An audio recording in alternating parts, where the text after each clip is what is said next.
Hello, book lovers, and welcome to Authors Bookstores. My name is Kimberly Hensle Lowrance, and I am your host. I'm excited for today's show. I am always excited for this show, but today is special.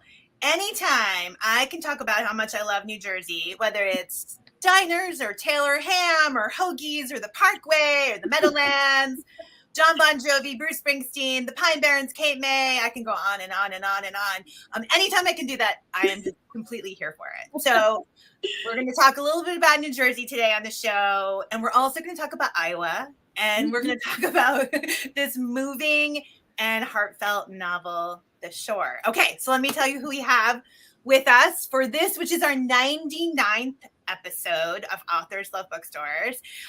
If you are new to the show, welcome. Thank you for being here. So for all of these episodes, my partner, Joe Moldover, and I have traveled across the United States and Canada. We've even gone to Great Britain.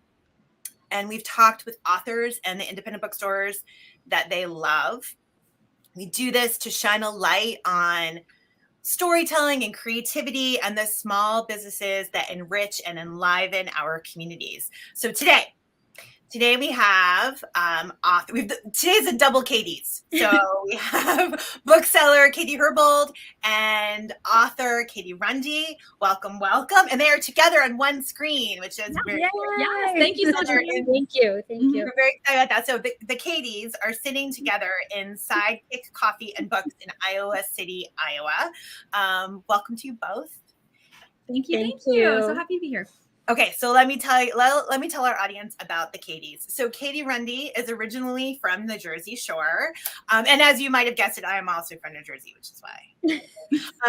And her family ran a boardwalk business there. I want to know about that. So we will talk about that. Since then, she has lived in Southern California, New York City, Puerto Rico, and now Iowa City.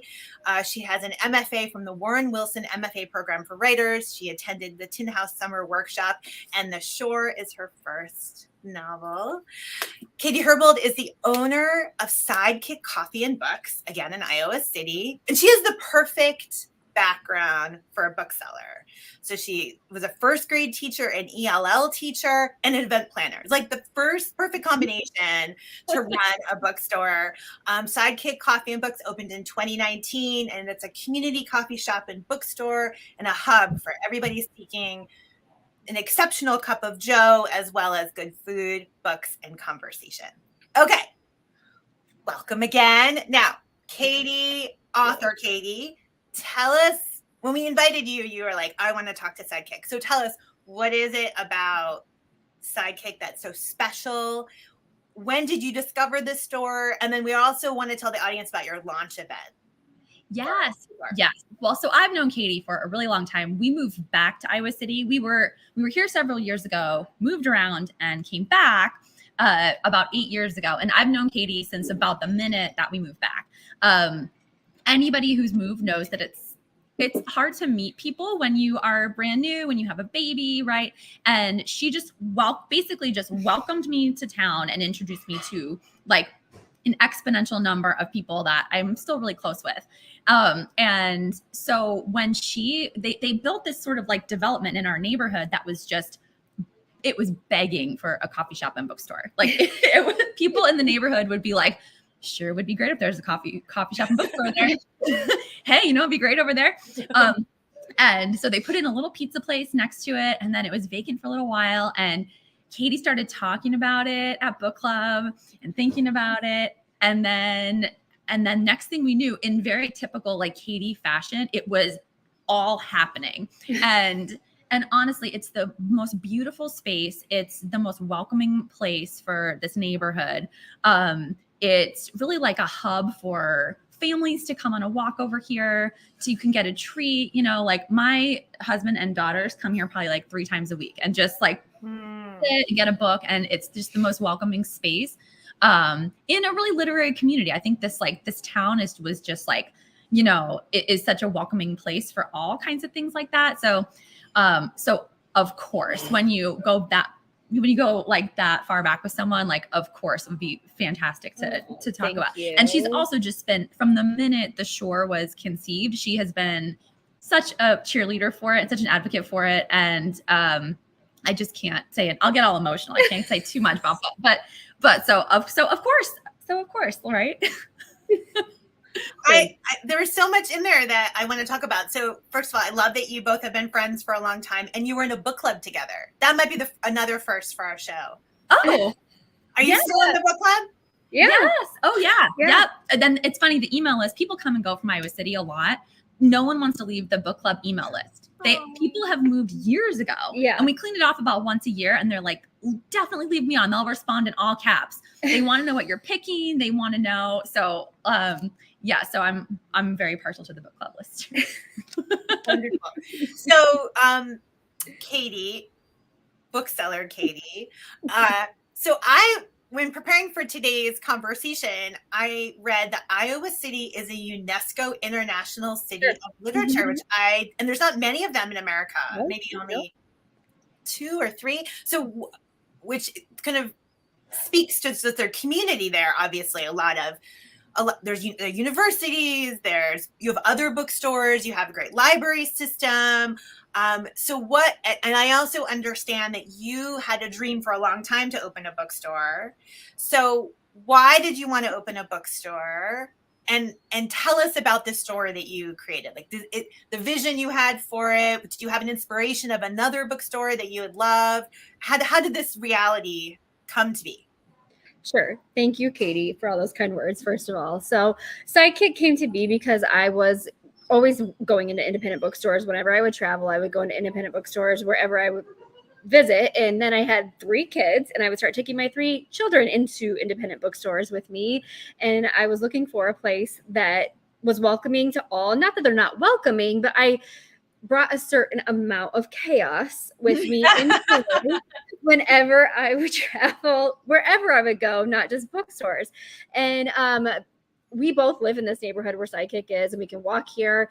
And this space was just, like Katie said, just like seriously asking for something like this to be a community hub in our neighborhood.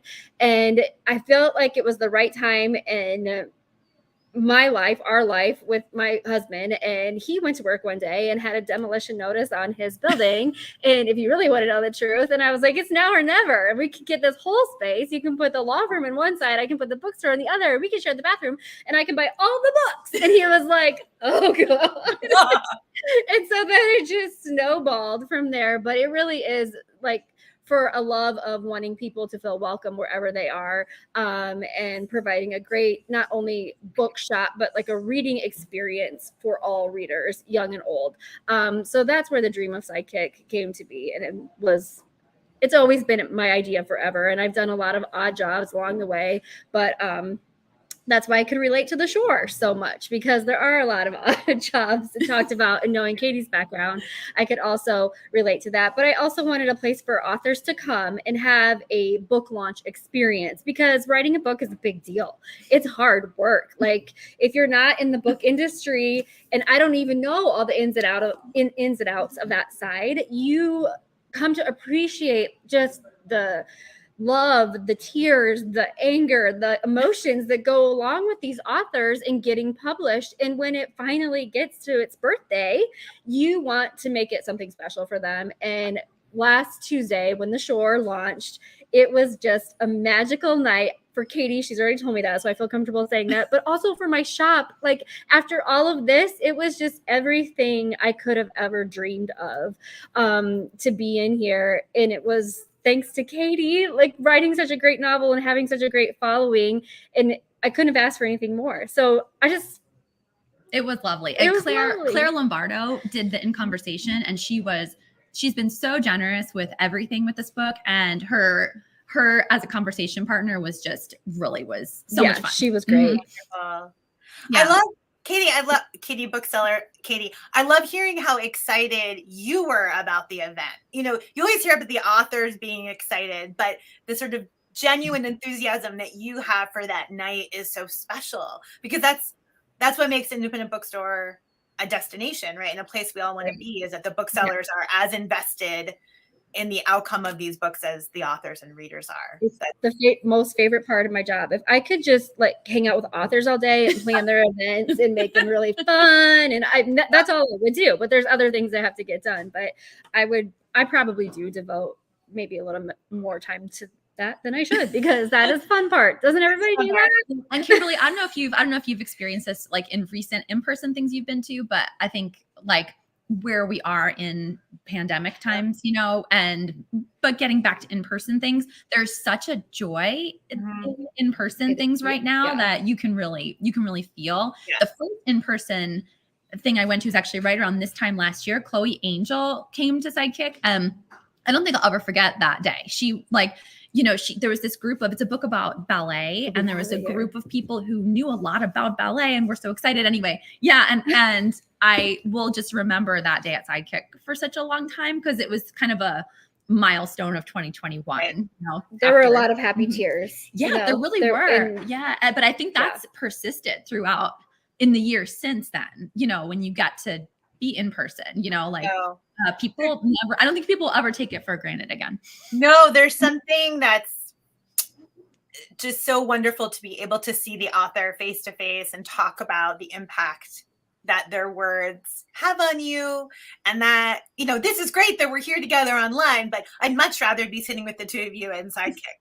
You know, that you get to be online. That on the other side of that coin, though, is that's a positive thing that I actually love that came out of the pandemic. I have a lovely time when there's stuff around 7 p.m. I get my laptop out and I get my laundry out. I get a special LaCroix. I close the door. I have a little literary laundry moment. I'm sure I'm not the only one watching this that does that. It's true. There were plenty of times during the past 2 years when I would go to book events that were like the author was in the UK and the bookstore was in Tennessee, and you know I was in Massachusetts, and it felt like I couldn't do this in the before times. And so there are these weird little moments that have been bright lights in this very dark time. Totally. Okay, so let's talk about something else that's a bright light. I'm going to grab any segue that I can get. So I'm going to talk about The Shore. The reviews are terrific. I'm going to share a little bit here with our audience for those people who have not yet read Katie's book. So the New York Times calls the book absorbing, lucid, and true, and that, Katie, you are an expert at the fastball to the heart. That's very true.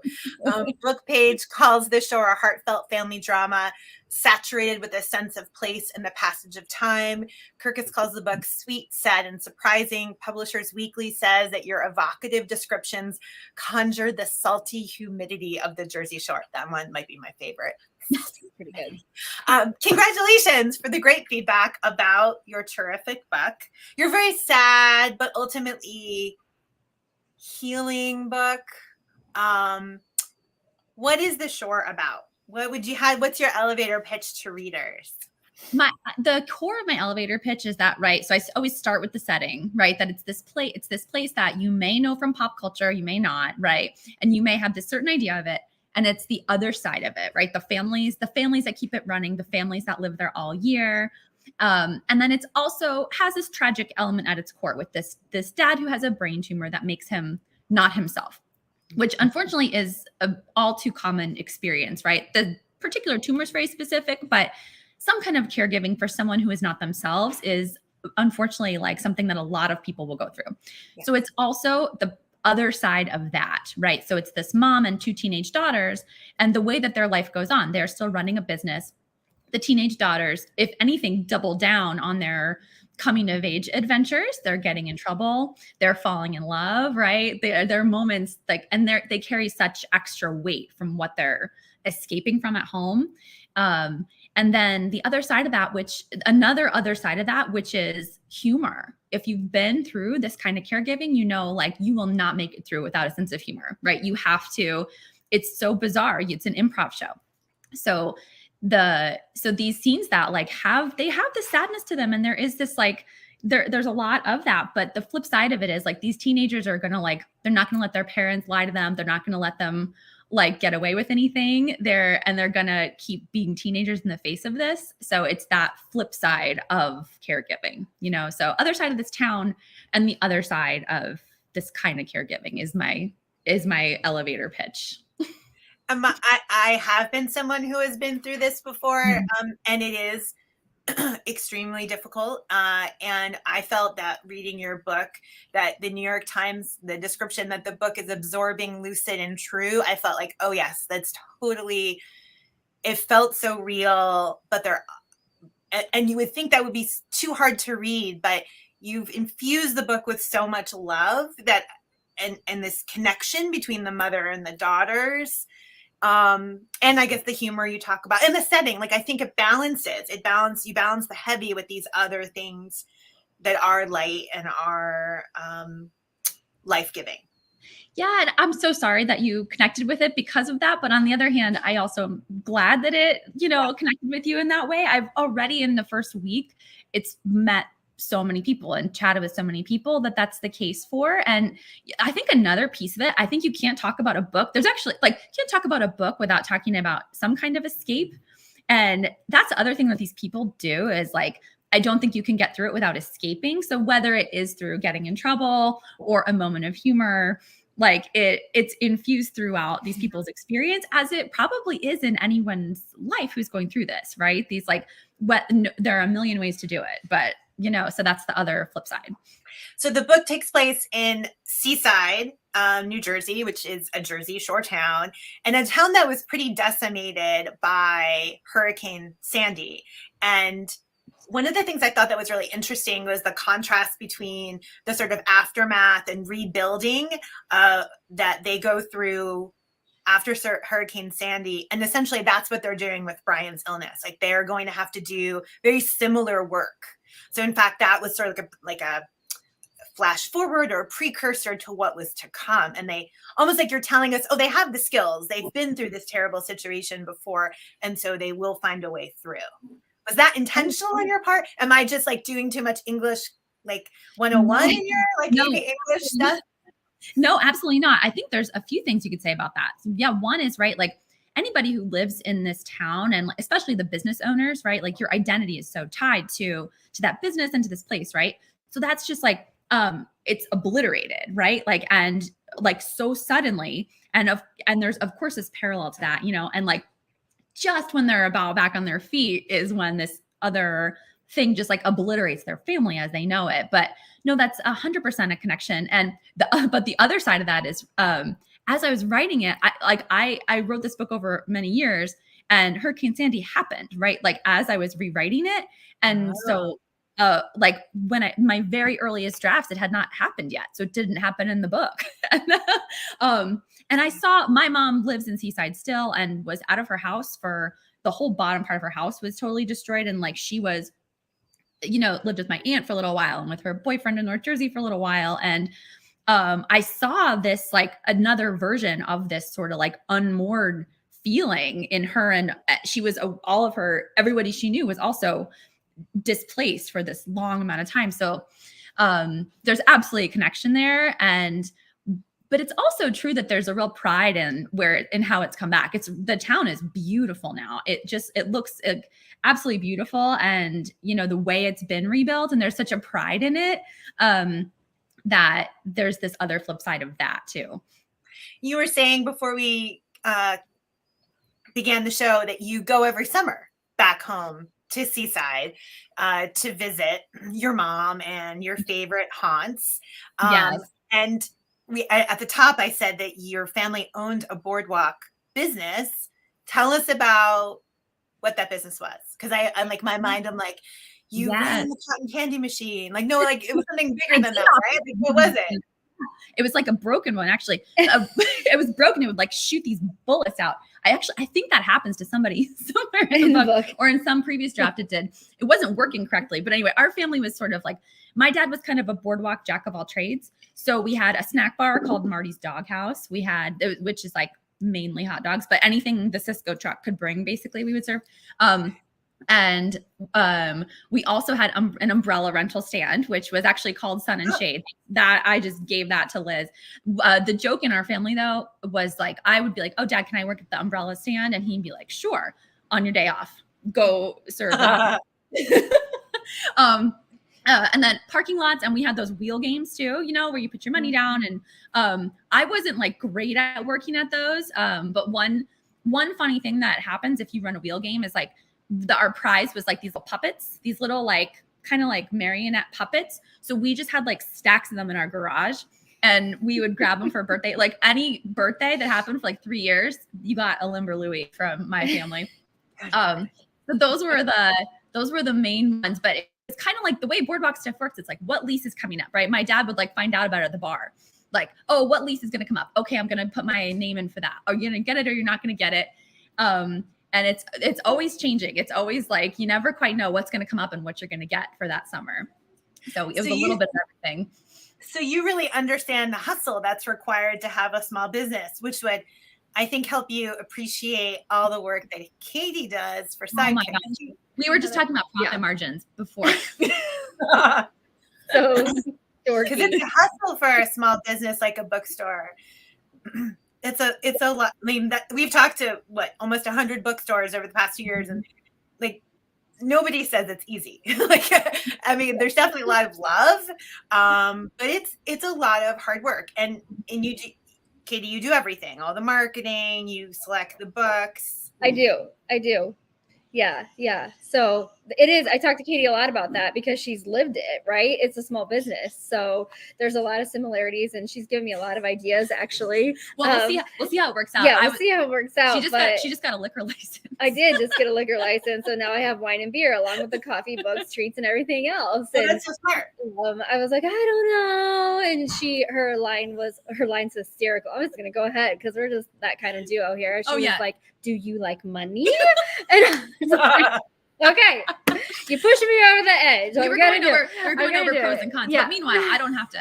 The funny thing about, and great thing, hopefully, about Sidekick is, so we are on like the main road on the way to the football stadium. Oh yeah. And it gets to be a little bit of it. It's kind of just this one residential neighborhood. It's on the other side of the river from the rest of the university. So if you're going to park and then go to a football game, you're gonna pass Sidekick.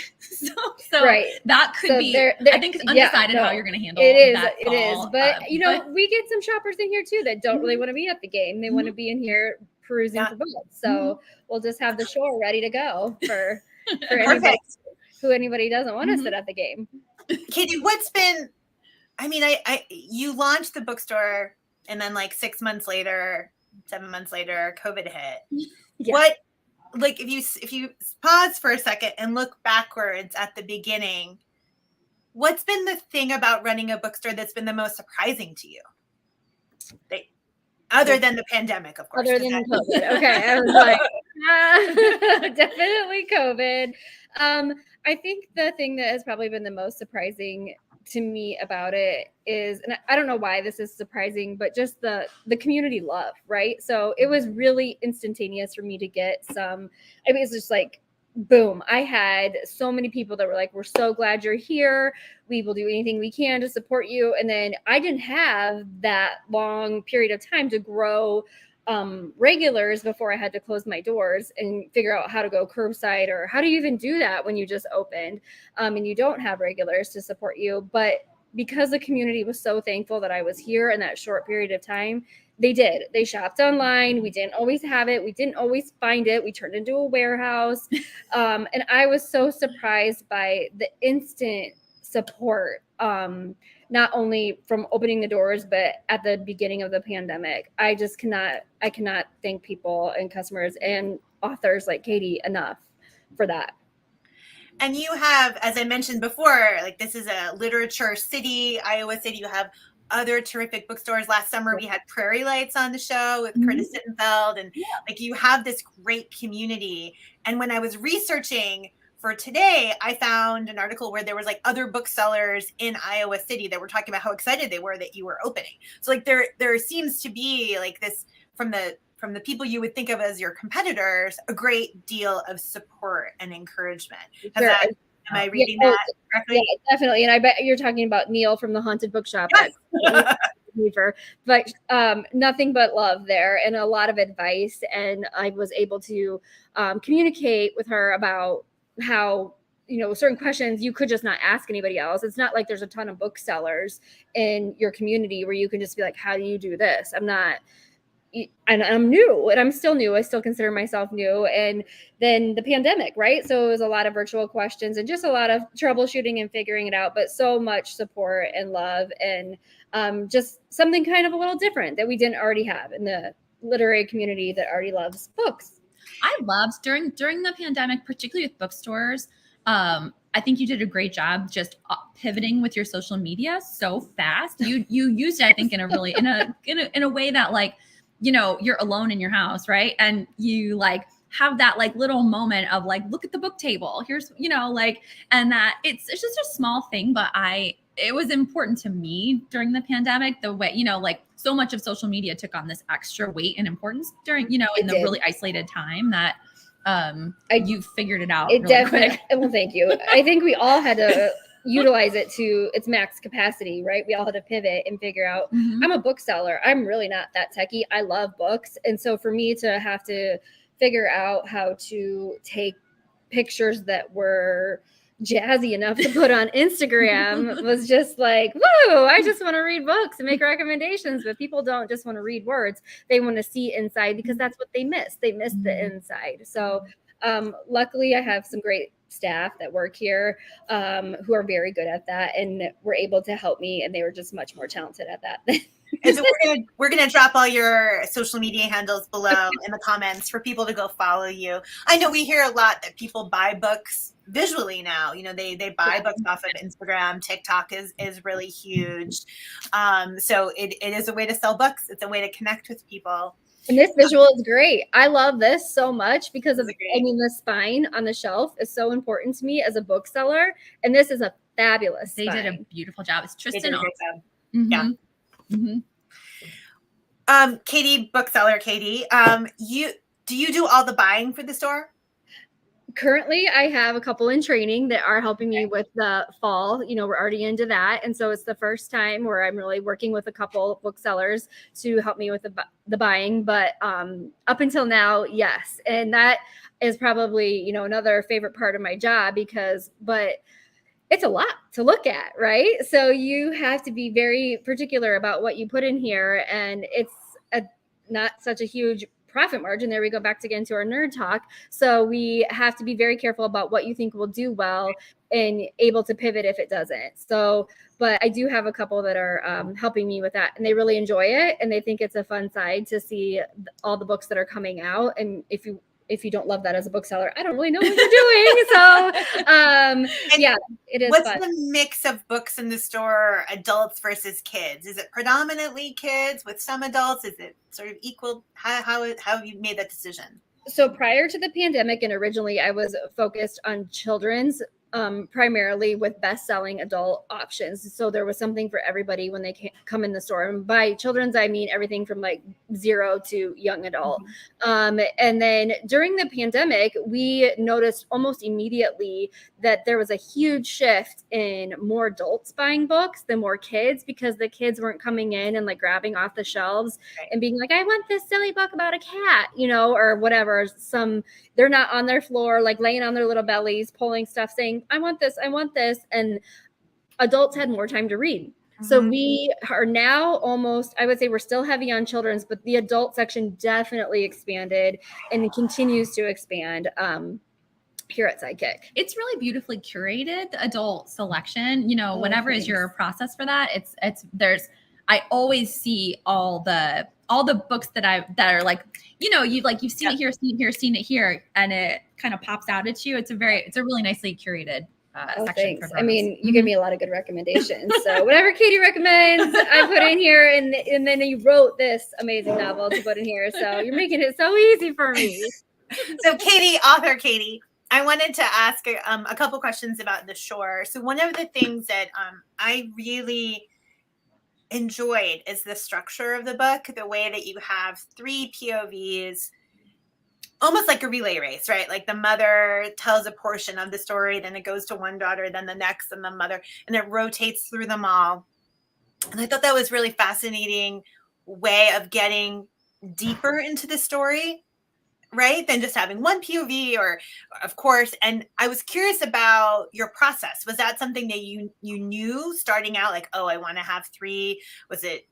did it come to you? Can you talk a little bit about the writing process? Yeah. Speaking of that earlier version, right? So taking it all the way back to like early. It started out as just one teenage point of view. That was just the older teenage girl whose name is Liz. And it lived that way for a while, but inevitably you got curious about what's going on with everyone else. So then it went the other way. And there were actually even when the book sold, there were actually two more, almost three more points of view. And then it became really obvious that this is really, the focus really is these three women. And it was easy to kind of look at the other points of view and fold that into the women's stories. It just became so obvious really quickly.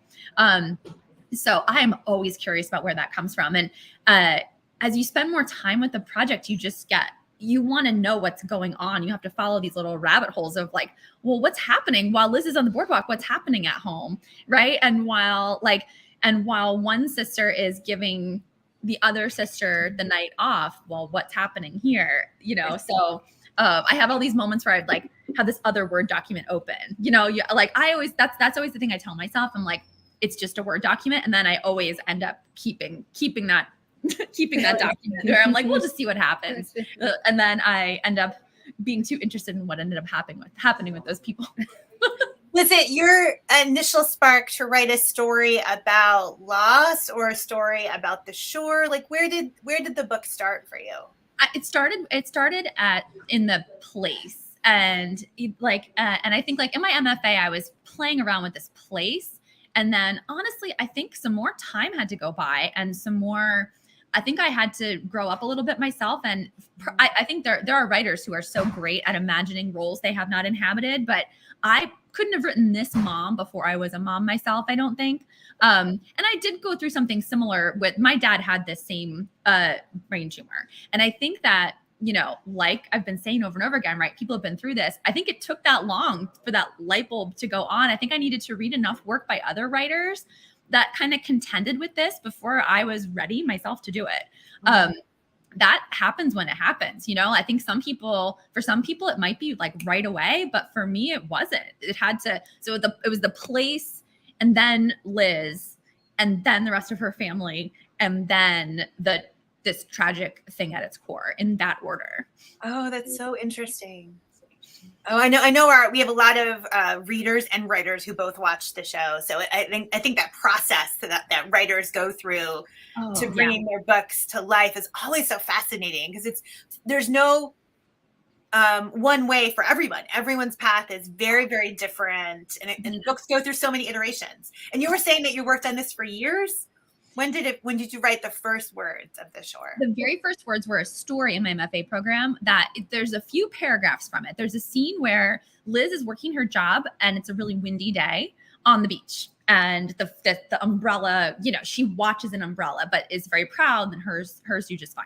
And it's the ones that she planted. And it started with that, with her and that one day. And so that is, that's 12 years. That's 12 years ago. Wow. And then, but it's interesting. I don't want that to be discouraging if writers are watching this though, because so much happened in between. If you are a writer watching, don't fret or worry about the times where it sits and the times where it's not doing what you want. I spent months on trying to start this book with the mom and dad at a diner. I was convinced that was how it had to start. Speaking of New Jersey, right? So it's it would be a very New Jersey place. New Jersey.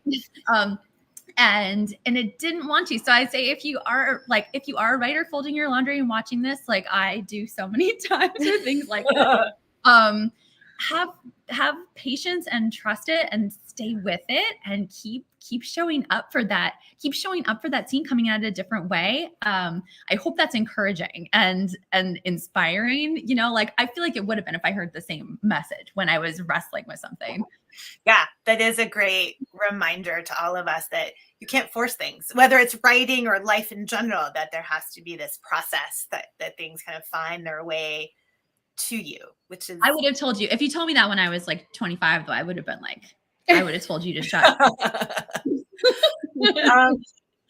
So our audience always wants to hear what the authors and booksellers are reading. So of course we want to say, please buy The Shore. Links to buy it from Sidekick are below. You can get signed copies from Sidekick as well. So order. But what are you reading now? And I know Katie, bookseller, has given us a link we're going to put below. What's popular in the store right now? What are you loving, or what's coming? It's even coming out in a couple of months that you're excited about. Ooh. Oh, I love all these questions. Want to start with what's popular? Like what? Well, The Shore is our bestseller, obviously. Right? Obviously. And then we have a few other authors that have been in recently or on their way here that are coming through. This just is new urge paperback, but Heather Gudenkopf, the overnight guest, is visiting Sidekick on Saturday. And we just had Lynn Thompson visit Sidekick. It's a middle reader. Sorry, I'm not really good with camera. That's perfect. The Best Liars in Review. It's a beautiful middle reader book, coming of age story. I highly recommend. This is another Iowa author. So first novel. And then what else am I reading? Oh, this was Katie's recommendation that I am just loving. I'm not done with it yet, but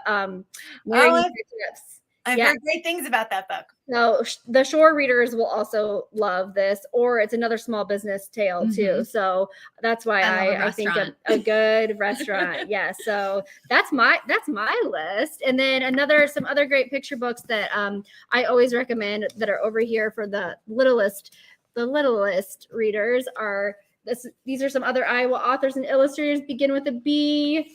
Always by my side, the sweetest little story about a stuffy by Jennifer Black Reinhardt, written and illustrated. This is a must-have for every little library. And then Mark Seeley, this is a dual author book, but Mark was just here promoting his book, and this is just a great story for all year, but celebrating Pride Month. This Cinder Elliott is a sweet little tale, literally and emotionally. This is another must-have in my opinion. So those are all my favorites. Katie has some on her list too. Yeah, so I've been reading a little bit less this month, but a few of my Why have you been reading? I don't know. Well, I also that's unacceptable. I have a piece up on LitHub that's it's all books set on the beach and boardwalk at the Jersey Shore. We'll put that link below. Yeah, that was really fun, and I recommend everything on that list. Obviously, there's some really, really good ones on that list. So I'm going to start with, I have a really interesting story about this one. This is Teenager by Bud Smith.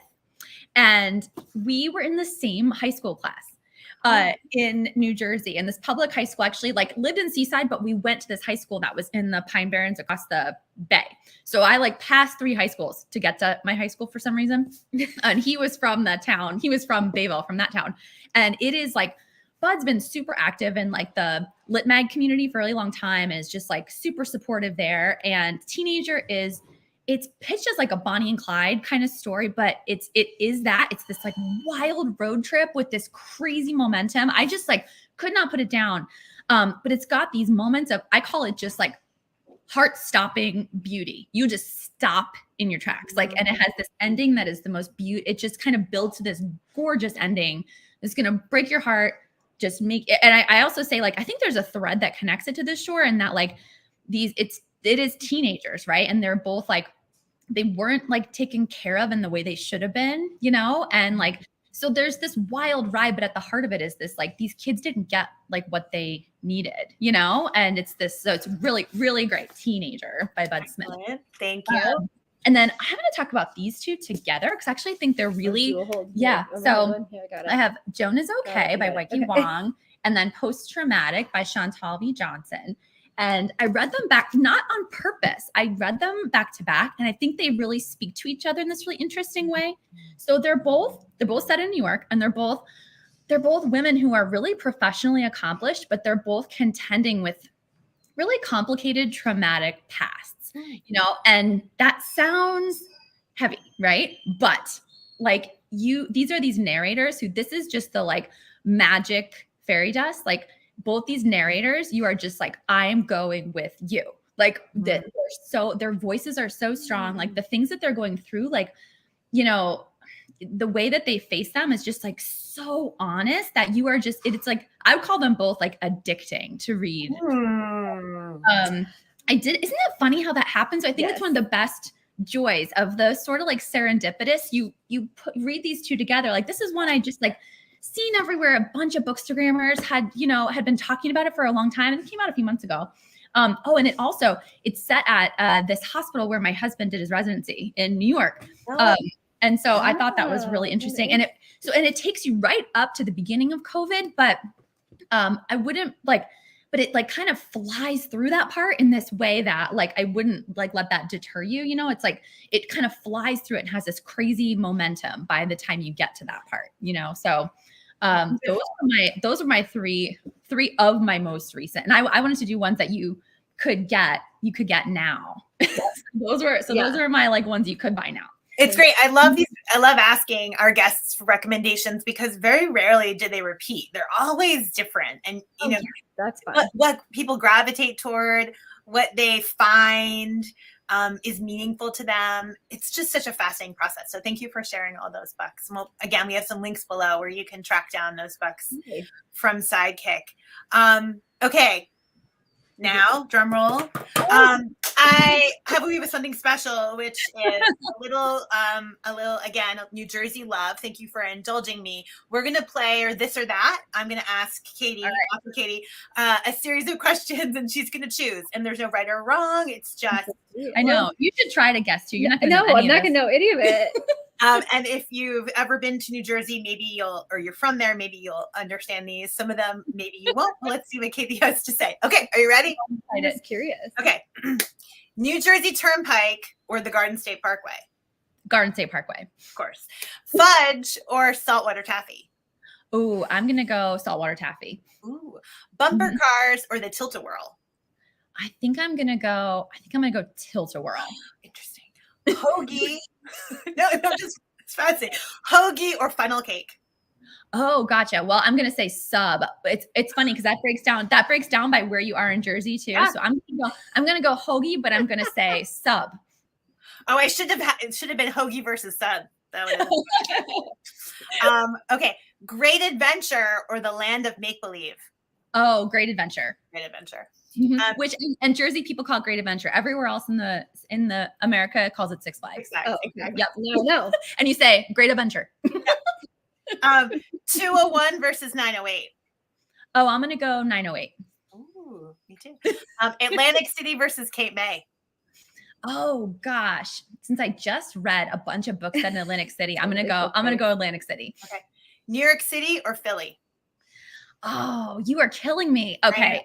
I'm gonna go New York. I'm gonna go New York City 319 or 137 bus. Ooh, okay. Ferris wheel or mini golf? Oh, mini golf. I had my first date at a mini golf course. Mini golf. And then last but not least, and I think Kitty already knows what this one is, Springsteen or Bon Jovi?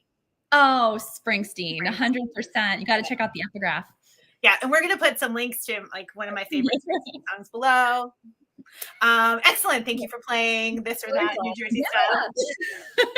Now I want to go. I want to visit. Oh, yeah. Yeah, it's wonderful. It gets a bad rap with it. It's the best. It is the best. There is really nowhere like it. I've looked. I've said that before. Yeah. I will say it sounds like Iowa City is pretty special. It is a totally special place. It really is. I could talk all day about what a particularly special place Iowa City is. It is in so many ways. Mm-hmm. And it sounds like we love it. Yeah. You have a wonderful community there. You don't have the ocean, but it sounds like you have a wonderful community that supports books and authors and your wonderful bookstore. Katie, author, what's next? So we have this wonderful book that you're promoting. Do you have another book that's percolating in the back of your mind? I am really enjoying I'm in the very messy early generative stage of things. And to be perfectly honest with you, I was freaked out by it. Like before I got to these few weeks, I was kind of busy with pre-pub essays and stuff, and I am back in it. And it's great. I think a lot of people have said they have trouble like turning off, and I am not having trouble with that. It is like an escape in the very best way. It is. I'm just looking forward to the mess becoming like a bigger mess. Jamie Attenberg's 1,000 Words of Summer is coming up next week, and so I wrote a bunch of this book during that, and I plan to do the same very, very soon. It's the best. Yay! Mm-hmm. Yay! So, Katie Bookseller, we talked earlier, you're gonna show us part of the store. Pick up the We're gonna pick it up. The store is very pretty. Okay, we're gonna do a little tour. Here we go. A quick little tour, But here are our little hexagon cubbies right here, which where is you so can awesome. crawl in. You can crawl in one by yourself, or you can get in with your whole family. My family all got in one the night before we opened just to test it out to make sure it wouldn't fall over. And then here is like the middle reader kind of display, and we have some little kid stuff over here that's normally where Katie and I are sitting right now, but we wanted to move it because it can get a little rowdy, and that's fun too. And then here's just kind of a shot of the rest of the store right here with the books and the lights and the booths. And then we have outdoor seating on both sides of the street. You can see the sunlight on both sides coming in. And then whoever we have featured on this new bookshelf display right here is coming on Saturday. So we try and do some features up there. So that's the short of it. But I'm always trying to find more spaces to cram in more books and more bookshelves and all the things, so it can keep more authors coming in and visiting Sidekick. Wonderful. We've come to the end of our time together, which I could stay talking to the two of you forever. So thank you so much for being on the show. Thank you, Kimberly. Great. Our last question always goes to the bookseller. Katie, please finish this sentence for us. Running a successful bookstore is part hard work, part luck, and part what else? Oh my gosh. I know. Love. Mm-hmm. That's great. I love it. I love love. I love the answer. Right? Because you have to love your books. You have to love your community. Wonderful. Yes. Oh, well, Sidekick sounds like a very special place. This book is a very special book. And we're so grateful that the two of you made time to join us here on A Mighty Blaze. To our audience, if you liked today's show, and we very much hope that you did, please subscribe to A Mighty Blaze on Facebook. Follow us on Twitter. We're on Instagram. I believe we're even on TikTok. Find us all there. You can also sign up for our newsletter. It goes out every Monday and gives you the rundown of all of the interviews for the week. And join us back here next week for our 100th episode. My co-host, Joe Moldover, will welcome Eli Craner and Dog Ear Books in Arkansas. It's our first Arkansas bookstore. So we're very, very excited about that. And Katie, thank you so much. This was wonderful. The Katie Thank Show. you. Thank you. This is great. Thank you. And to our readers and our audience members, be well and keep reading, and we'll see you next week.